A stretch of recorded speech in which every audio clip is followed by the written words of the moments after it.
Go ahead, where you got Amadou. Amadou, welcome on the panel, man. Hello, can you hear me? Yes, how you doing? I'm fine, thank you. How are you? I'm pretty good. You're a Muslim, right? Right, yeah, man. So the Why you hate your Quran, man? Why you hate your Quran? Yeah, I don't. I love my Quran. You love it? Okay. Yeah. And it's going to be the first one. Good luck, brother. Sound good? Yeah. Amadou, you got a Quran on you? Yeah, I have the Quran app. Can you read Surah An-Nisa, verse 78? Ayat 78. Surah An-Nisa. Alright, give me a second. Chapter 4, verse 78? Yep. Lodge is like, what are we doing now? Where you going with this one? You would like to. Alright. It says, wherever you are, death will catch up to you, even if you are... One second. Yeah. Even if you are in impenetrable fortresses, if a good thing happens to them, they say this is from Allah. But if a bad thing happens to them, they say this has come from you. Say everything comes from Allah. What is the matter with these people that they scarcely understand a single word? So everything good and bad comes from Allah, right? Right. All right, read 79. Of the same chapter? Yeah. Next verse. Whatever good befalls you is from Allah. Keep going. And whatever evil befalls you is from yourself.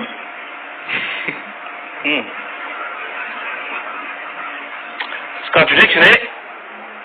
The reading verse says that all good and bad come from Allah. Not necessarily. I mean, God is making a 79 proclamation in 78, right? Because he's quoting people when he says 78. But no, remember, no. Hold on, wait. Quran 78 says, and they say this has come from Allah. It's just referring to the bad, correct? You read it. But what did he tell Muhammad? What do you mean? What did he tell Muhammad today? That the good that befalls you is from Allah. That's what he told Muhammad. No. Yeah. He says, wherever you may be, death will overtake you. Even if you should be within towers or lofty construction, right? But if good comes to them, they say this is from Allah. Yeah. And if evil befalls them, they say this is from you. Right. Right? Now you see next, it says say. Yeah. Talking to Muhammad. All things are from Allah. The good and the bad. The good and the bad. So what is the matter with these people that they can't hardly even understand any statement? So Allah is saying, no, you tell them everything comes from me. Right? Good and the bad. Right. And then 479 says, what comes to you of good is from Allah. But what comes to evil comes from yourself. Right. I mean, that's just... Okay, so, hold on. Let's get in. So, do every good and bad come from Allah or not? Everything comes from Allah. That's what it says. Okay. Well, in 479 it says, no, evil comes from yourself. Right. Yeah, so I mean, I guess this is an interesting conversation. It gets into the crux of the predestination in Islam and whatnot, right? So, I mean, ultimately, I think... are you trying to argue that there's a contradiction in the Quran, or like there's almost like no predestination? I'm just saying, do you agree? I don't know, man. Where does evil come from? Where? You know, Evil? from Allah, according to this. If we're to read 78 and 79, it is right. If we're to read 78, apparently it comes from Allah. But if we read 79, it comes from us. Are we Allah? No. Then it has to be a contradiction. Okay. You know what? I could see how that could be a contradiction. Definitely, I could see that. But I do have to research into that very specifically. I mean, kind of caught me off guard. Wasn't expecting it. Definitely check it out again. But do you agree with the statement? That all comes from everything comes from God or from Allah? Either one. That's a contradiction. That's what you want. You gotta pick. Because either way, which one you pick, you're going to be going against your Quran. Okay, well, let's see. The Quran says everything comes from Allah, everything else from Allah. And when it says that Well, actually, would that be a contradiction? Because anyway, in 79, Allah says good comes from Him, right? Mm-hmm. Where does evil come from? But I mean, it's not unique to one person. That's not what where does evil come from? Whatever good befalls you is from Allah, and whatever evil befalls you is from yourself. Okay, so 479 say whatever good comes from Allah, whatever evil comes from yourself. Correct? Can we agree on that? Yeah. Okay. 478 says, you remember the people was trying to blame Allah for the good and Muhammad for the bad.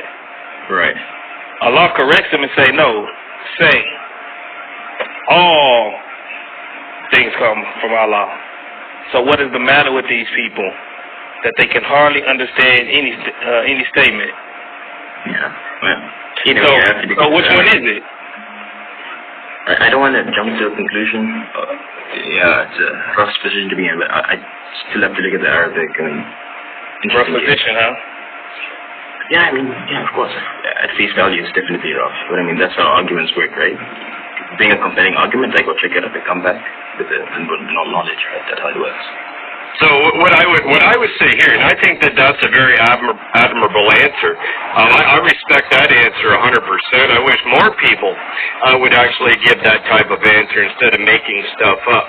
Now, the only thing that I would ask you, though, my friend, is you do know that Avery's live all the time, correct? Like at least 3 days a week. I actually didn't know that. I think I just stumbled across the live and I just wanted to escape. Hey, now you know, my friend. Now you know. So how about the next? And the next live is probably going to be a few days later, right? He usually takes the weekend off, so you'll have Saturday and Sunday that you'll be able to go and take a look at this stuff. How about you come back Monday and we'll have this discussion and see where you're at, right? Yeah, I'm so down for that. Let's do that. It's amazing. Okay. Well, go ahead, Word. No, I was just, going to say, well, you're going to have to choose one or the other. Like I said, I don't want to... And whichever way you choose, it's going to go against the Quran. Because maybe that in reality, that sort of predicament or ultimatum doesn't really exist if I look at the Arabic or the context or even the linguistics or what it actually means. Like I said, I am not very knowledgeable on that specific verse, so I'll go check and come back. So where would you go to check? Probably tafsir, maybe. Arabic is where look in the Arabic lexicons, check what the word for all meant in the previous one. Because, I mean, the Quran does it a lot of times, right? Right. So you're going to go somewhere outside of your Quran to see? What do you mean? To check you're going to go somewhere outside of your Quran to understand how you can get past this apparent contradiction.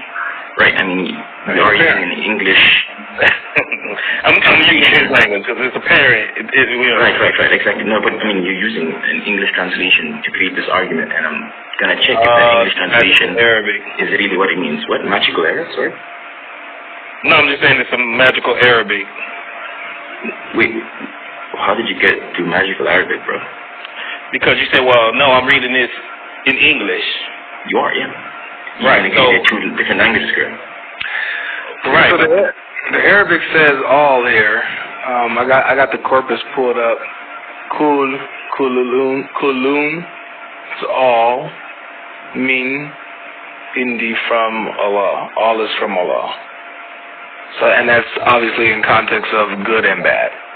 Good and bad, right, all I mean, all in of itself, even that word alone, cool. Because cool doesn't only mean all. Actually, you know what? In the previous verse, when you were talking about how Allah makes a confirmation, that He says, believe in what is it? All of my verses are clear. It's a detailed explanation of all things. Right, are you saying that it's not a detailed explanation of all things? Because that's all things. Question. I mean, get different things, right? The word all, kul, is also used in different contexts, not just to say all in context. For example, Allah also says the wind destroyed all things. Well, I'm just saying in this context, that's what I'm saying. It's not clear. Is it clear or is it not clear? Hold on, let me say something here. you brought up an example. Just really quick, you brought up an example where it uses all, but it qualifies. Let me just use the verse so we don't get confused. Let me just get the verse out. Yeah. Where it says that it destroyed all their houses, and it says except da-da-da-da-da. So you're using a verse where the word all is qualified. Right. In these verses, or like even with the verse that we're talking about here, the word all is qualified. It's talking about the good and bad things. So it's qualified. All of it is from Allah. All the good and the bad. In the verse Chris brought up earlier about the detailed explanation of all things, it's not qualified. Yeah. You know, so it's just a general statement that the Quran is a detailed explanation of all things. Right. Yeah, I see where you're going with this. Like I said, I have to check. Yeah. I have a good idea how you can get out of this predicament. What, like become Christian or something? Boom! There it is! I'm gonna do you close, man, because you already saw that coming. Yeah, he even right answer on that. He got the hikmah, man. No, man. Like I said, I just have to check. You know, I prefer that in debates or whatever, you know, it'd be like good faith, so both of us are knowledgeable on whatever we're talking about. So whoever wins is the true winner. You know, if that makes sense. That makes perfect sense. That's what we do this for. We don't do this to embarrass or, you know, humiliate or anything like that. If we get somebody as like, notice how you conceded, like, okay, yeah, this does seem like it could be a contradiction. Let me look into this more.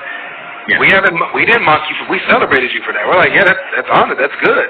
Because we cherish that. This is the type of attitude we want. Somebody honest like that, to be genuine. So, yeah, for sure, man. Right. For sure. Thank you, guys. Yeah, I wanted to ask you a question. If you want to go with that, that's fine.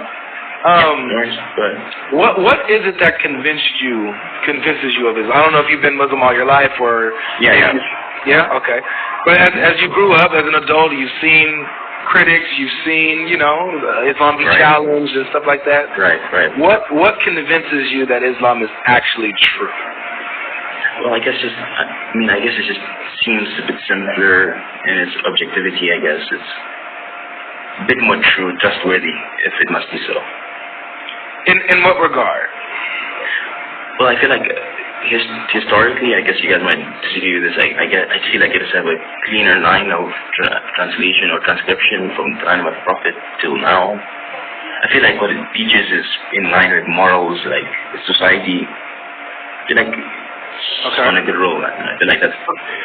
So what I'm hearing is, it sounds like, to put it simply, you believe that the preservation of the Quran is a good evidence that Islam is true, and what the Quran teaches morally is good as well. So those two things are well, like you're like, yeah, this makes sense. This lines up.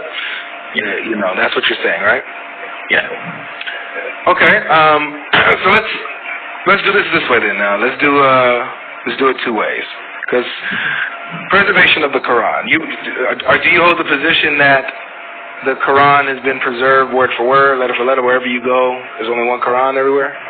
Yeah, I would assume that the Qur'an that were revealed, I guess the 7 of the Qur'an were revealed, from the time of the Prophet. They would have been translated, and we have the same essence. If it must be so, we have the same Quran. We are reciting the same Quran. Okay.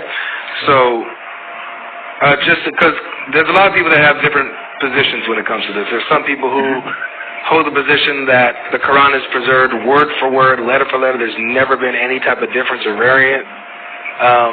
That's just like false. I mean, of course, you have the different kinds of the Quran. I mean, if you go to Morocco, for example, if you ask for Quran, they'll ask Hafs or, you know, a different sort of Qur'an. But I mean, that's Qur'an. It's not different Quran. You know what I'm saying? Okay. Yeah. Okay. And so there's people who hold the position that there are variances, but the meaning doesn't change, and so therefore, because the meaning is still intact, then it's still the same Quran in that way. Yeah, and I think I would align with that perspective.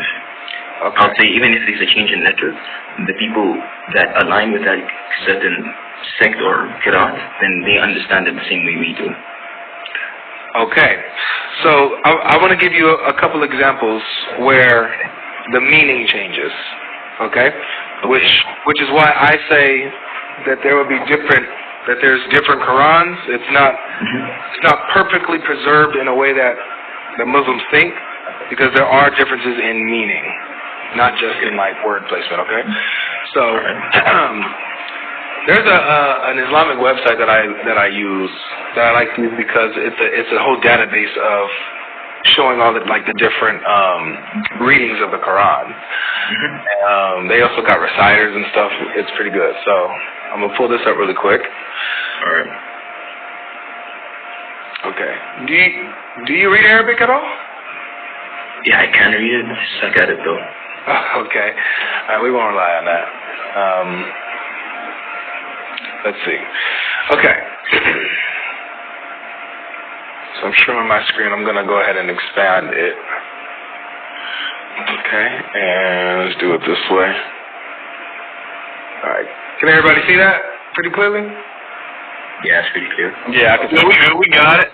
All right.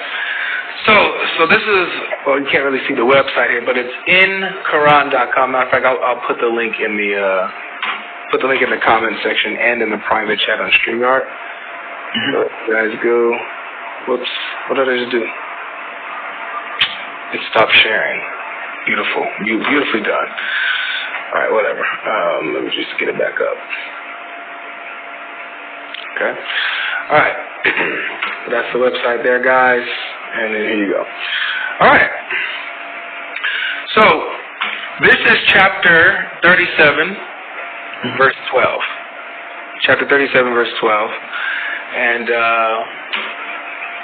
what this is talking about, in context, Muhammad giving recitation and revelation to the people around him, and they're not believing him. As a matter of fact, they're mocking him after hearing. Okay? And so the verse will say in the English, if you translate it, I can't translate it, but it says, but you wonder while they mock. In the Hafs reading of the Quran. This is the Hafs. Right. In this reading of the Quran, the word right here is ajabta. Right? You wonder. It's like Allah speaking, talking to Muhammad. You wonder while they mock. Right? Yeah. And a lot of the versions have this reading. Now, there's a few that don't as well. There's a few that have the different reading. This is what we're going to look at real quick. I like this one because it color codes it. It shows us where it is in the diacritical mark and stuff. Okay. So in the Khalaf Quran, Khalaf and Hamza, and Al-Kasai, both of these Qurans here, and the ones down there, Kasai right here. So it says, but I wonder while they mock. So now Allah, that makes sense, right? Yeah. Yeah, exactly. Okay. So the one in Hafs and the others says you wonder. The Khalaf one says I wonder. Now that changes the meaning completely. Okay. So I think I have two understandings of this, or just one. I mean, I think I heard it from Sheikh Uthman. I'm pretty sure you're familiar with him, right? Yeah. Yeah. So he mentioned that the Quran and manuscripts, they didn't have the markings or whatever. So with whatever it would be, it wouldn't really change. The meaning would still be the same, and in that case, it would be the Prophet wondering, because God can't really wonder. And I think that makes more sense, because then the Qira'at would have changed, or in this case, the letter, the writing, someone could have miswritten it, and in that case, it would change the meaning, which would contradict Islam. Wait, so just to be clear, kind of summarize that a little bit for me, because my wife texted me, and so I was... Okay, yeah, no worries. So I was saying that I think that regardless, I mean, in the original Quran or the Uthman and manuscript, it wouldn't have the markings anyway. So right, it's still reciting the same. You actually wouldn't know how to read it without the diacritical marks. Well, I mean, you could. I mean, Arabic right now, if you go to like Saudi Arabia, the Arabic they have is non-marked, but you can still read it, and they know how to read it. No, so I'm talking about if you're talking about the Uthmani manuscript, well, we don't have that one, but in its time back then, they didn't have diacritical marks, which is why you had these different readings and what how they said it, right? Yeah, however, what they did have was, of course, the audio, if I should say. They had the reciting of the Quran. That's what and some of them recited it differently. They recited it like this. Ultimately, it wouldn't make sense for them to recite something that would say Allah is wondering, because then that will contradict the Quran. But see, and that's the point. That's the problem with this idea of perfect preservation, perfect reciting, and stuff like that. Because this made it into the what you guys will call the authoritative, qira'at, the standard qira'at. This Khalif al-Hamza is one of those. Okay, and so and al-Qasai is also another one. And so with this reading, it reads that Allah was surprised, which is how even Ibn Abbas, if you go to, I think it's Al-Qurtubi who's breaking this down, says Ibn Abbas used to recite it this way as well.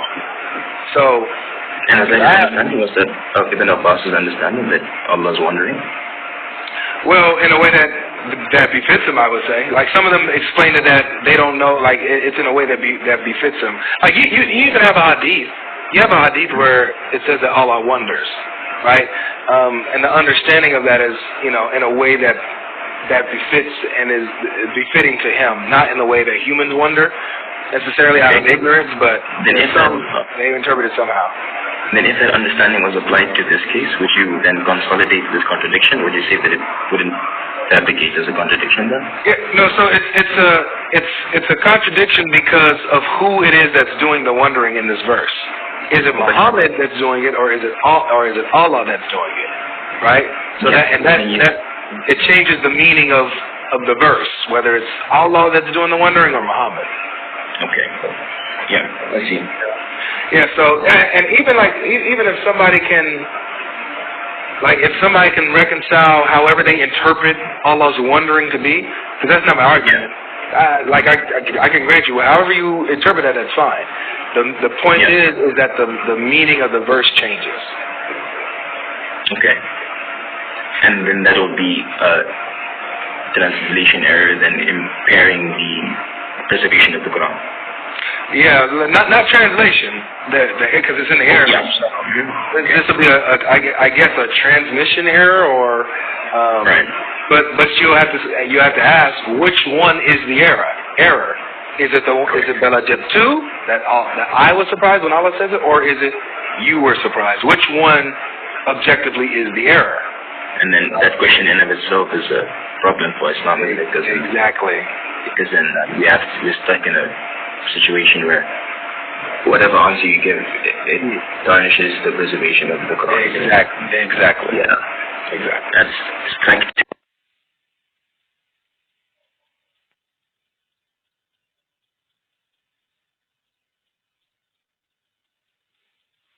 You have to look into.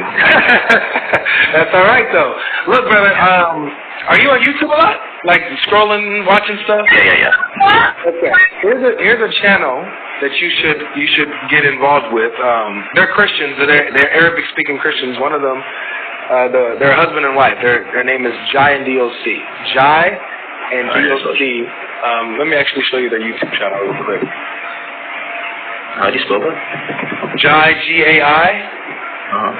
J-A-I. Oh, yeah, J-A-I, sorry. Shut up. Oh, I see it, yeah. Giant DOC. Yeah, this is them, reloaded. They're actually going to be live tomorrow afternoon, I believe. Yeah. So what I'm showing you is what I learned from them. They taught me everything I know when it comes to Quran variants and this idea of preservation, early scholars and stuff. Like, they know the sources, they speak Arabic, so they're able to walk you through it way better than I can. And they can show you what the scholars are saying, and show you the sources, the Ijma, they can show you all of that stuff. Okay. Right. So yeah, they're live usually every they're usually live Mondays, Wednesdays, and Fridays too, right? Like before my live. I know for sure they're going to be live tomorrow because I got asked to join the call-in stream. Mm-hmm. Oh, that's good. So maybe join in their live tomorrow if you're free, and they'll gladly have you, man. They'll gladly have you. Yeah. So you can look into that. They'll show you more examples of that. You mentioned that's Quran preservation. You mentioned morality. Yeah. You believe that the Quran teaches good morality as far as how we are to conduct ourselves as human beings, in society, how we are to treat each other. The Quran gives a supreme moral code and standard that we should live by. Is that right? Yeah. Okay. So obviously I have issues with that one as well. So you open to it? I could assume. Yeah, why not? Let's get into it. Okay. So the biggest thing for me that I think that is a huge problem with what Islam teaches, both Quran and Hadith, and I see it in Islamic societies even today, is the dealing with child relations. Okay.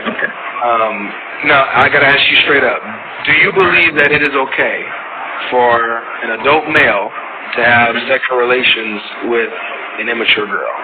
Absolutely not. Or vice versa, a mature woman to have immature. No. All right. That's wrong. That's pedophilia. All right, good. We're in agreement. Yes, that's exactly what that is. That's pedophilia. So, are you familiar with Muhammad's marriage to Aisha? No, of course. All Muslims are. Yep, that's right. So, he married her at 6 and consummated the marriage at 9, right? Yeah. And you're okay with that? Yeah, now that is interesting. I think we have two perspectives on this thing, right? Okay. If you don't mind me getting into it. Yeah, I don't mind at all. Go ahead and share your thoughts, bro. Right, so I think the first one, which I also don't really align with, is that Arabs at the time began counting age at the beginning of puberty, which would make Aisha 18 in our years, right? Although, if you look into it, there's not really much historical evidence to that. There's no historical evidence for that. There's not a single source. The second perspective, though, is that it's just highly unlikely that she was actually 9, or at least 9 in the way that we think about it, right? So, in the Quran, I'm sure you're aware of these verses that says that you can't marry anybody unless they're mature, right? Nope. And there's not a verse in the Quran that says that. I think the age of judgment or the age of physical maturity. I'm pretty sure it talks about, I think the verse you're talking about is chapter 4, where it's dealing with orphans, and when you are to give the orphan their rightful inheritance or belongings. And not necessarily, because that one talks about menstruation. That's a different story altogether. Okay. But in order for someone to be married, and this is also in the Hadith, you have to be of the age of physical and mental maturity. No, sir. There's no Hadith that says that or a Quran that says. The Quran says the opposite. Yes, sir. Let me show you. I'll show you. So the Quran says the opposite. So if you go to chapter 65, verse 4. Alright, give me a second.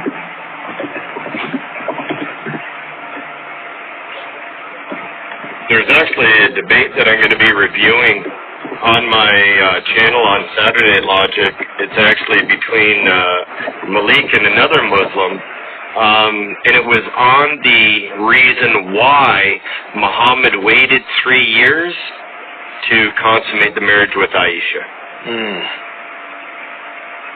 Okay, wow. Sorry, Logic, what verse did you say? Chapter 65, verse 4.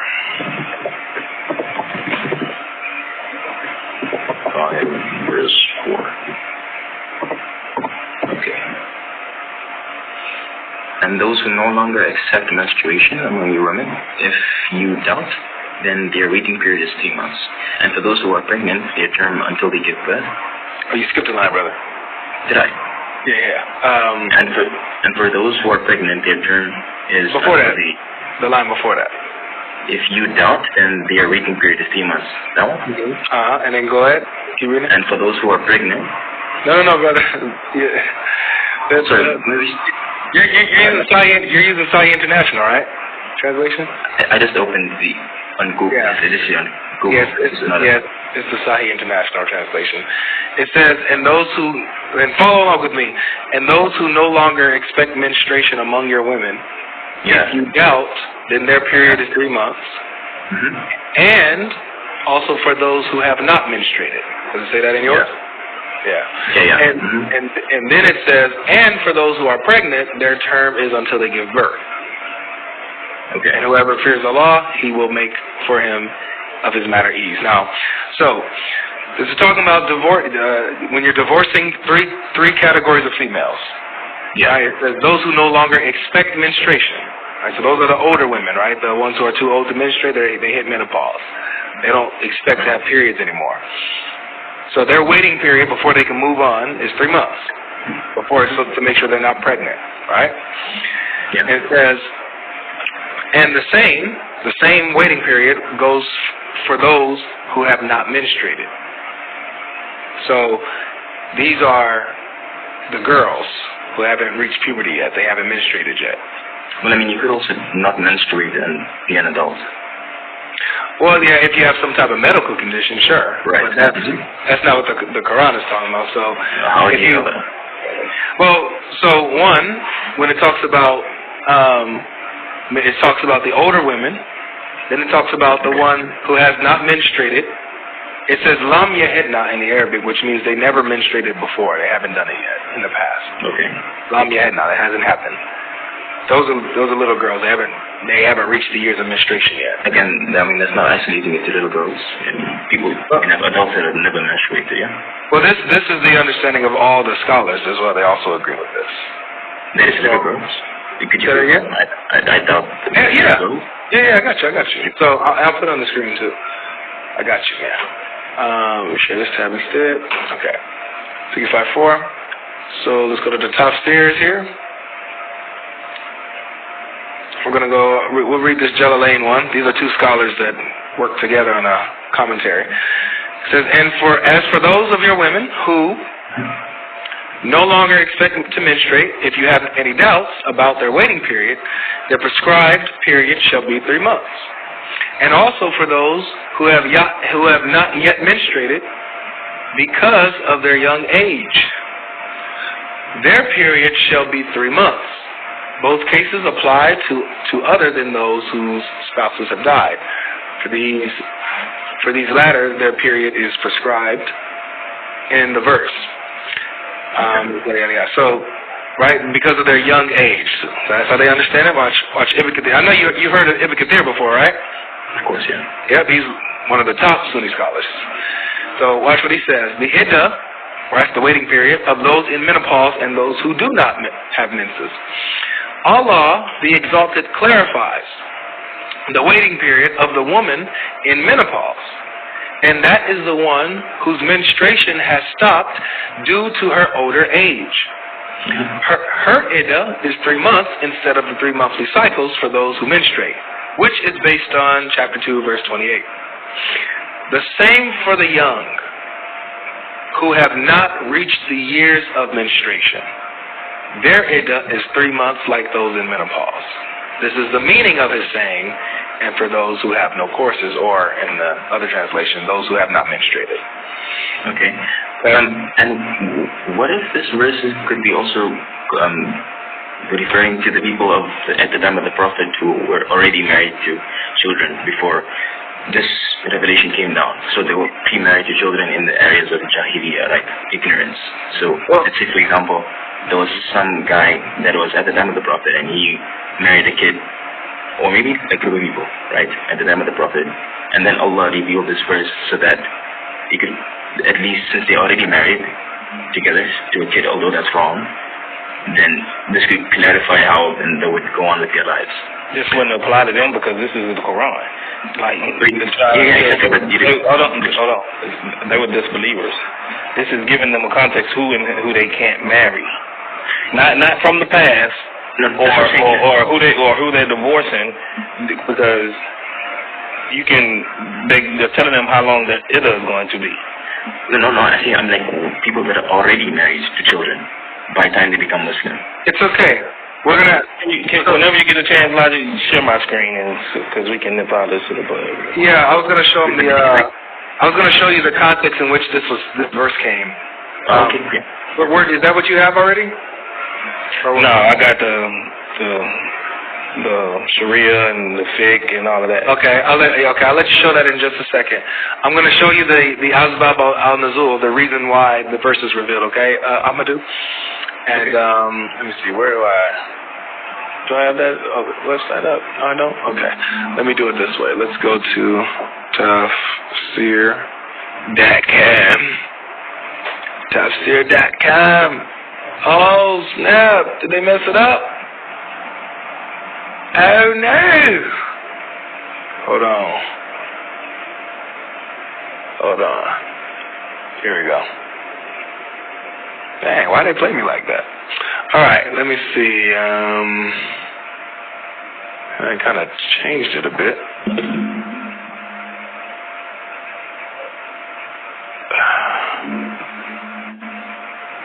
Wait, hold on, bro. Oh, here we go. All right.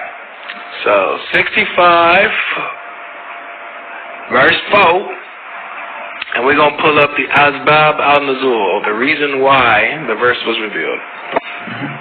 Bring it out, Aki. I'm going to bring it out, Ak. Okay, so, can we all see it clearly? It's not too small, right? I can see it, yeah. Yeah, let me see some parts actually a bit. Okay. So, it says, so it's quoting the verse, right? And for such of your women as despair of menstruation, said Muqatil, when the verse, women who are divorced shall wait, keeping themselves apart. Khalad ibn al-Numan ibn Qais al-Ansari said, O Messenger of Allah, what is the waiting period of the woman who does not menstruate, and the woman who has not menstruated yet? And what is the waiting period of the pregnant woman? So, notice, this isn't talking about in the past and stuff like that, before Islam, that's now. Like, how do we deal with this now? You know, how do we go about this when we're in these situations? Was it his question that caused the verse to be revealed? Yes. Yeah, so that'll like play into my question, right? Because say this guy wasn't married to a kid, then you would ask, then since I'm married to a kid, what is the rule? Well, he just asked about all of them, right? Right. So he doesn't say he's married to a kid. He's just talking about what is the ruling, how are we supposed to handle divorcing the women who don't menstruate anymore and those who haven't menstruated yet. Yeah. Right? So he goes, and what is the waiting period of the pregnant woman? And so Allah, the Exalted, revealed this verse. Abu Ishaq al-Muqarri informed us, Muhammad, yada yada yada, is given a chain. Abu Uthman Amr ibn Salam, who said, when the waiting period for divorced and widowed women was mentioned in Surah Baqarah, Ubay ibn Ka'b said, so this is Ubay ibn Ka'b, O Messenger of Allah, some women of Medina are saying there are other women who have not been mentioned. Okay. He asked him, and who are they? He said, those who are too young, such that they have not started menstruating yet, and those who are too old, their menstruation has stopped, and those who are already pregnant. And so this verse, chapter 65, verse 4, was revealed. So notice, this isn't in some pre-Islamic era or of ignorance and stuff like that. No, this is during Islam. Yeah. How are we going about this? Because this is permissible. They're allowed to marry and divorce women and kids. But I mean, the ruling is on divorce, not on marriage, correct? Say that again? The ruling is on divorce, not on marriage. Yeah, but how do you consummate a marriage? The marriage can happen after Islam, and I'm sure you're aware of that, correct? How do you make sure they're married, bro? They have to consummate the marriage, correct? Yeah. Mm-hmm. Okay, so in order for them to divorce them, that means they already have to be married to them. Consummation already had to happen. And the marriage could take place out of the fold of Islam. All right, man. You playing games? Can you just show my screen real quick? How am I playing? No, you're doing mental gymnastics, bro. Yeah, Ahmadu, there's nothing about this, Ahmadu, that's saying that this is before Islam. All of this is talking about during Islam. We even have the companions of Muhammad. Like, I don't understand. I'm sure what it's saying is that divorce with a kid during Islam, right? Yeah. And remember, logic, you initially began by saying Islam all promotes child marriage, right? Yes. Exactly, but it's not permitting the child marriage, it's permitting child divorce. Child marriage. So if it's telling you how to divorce a child, it's showing that it's permissible to marry a child in the first place. No, it's showing that it's permissible to divorce a child that you've married, possibly out of the fold of Islam. Do you know what the iddah is? It does. Yes, the waiting period is the waiting period. Right. Do you know what it's for? Yeah, when you're divorcing a person, you divorce in stages, right? So that maybe, I don't know, there's a chance of consolidating the marriage. Well, the main reason, the reason is to check, make sure she's not pregnant. Oh, okay. So, notice how even the little girls have a waiting period when they're getting divorced to make sure she's not pregnant, so that they can also move on to the other man. They could be lawful for another man to marry them. So they got to make sure they're not pregnant first. You know what I'm saying? Yeah. So them having a waiting period demonstrates, one, the men slept with them. It's permissible to sleep with them as long as when you marry them. It's permissible to sleep with them, consummate the marriage, and to divorce them to make sure they're not pregnant, so that another man can go ahead and marry them, make them lawful for the next. But I mean, again, it's detailing the laws of divorce, and divorce is like the end of marriage, literally. Okay, so let's go on your understanding of it. If it's just about the people that did this in the pre-Islam and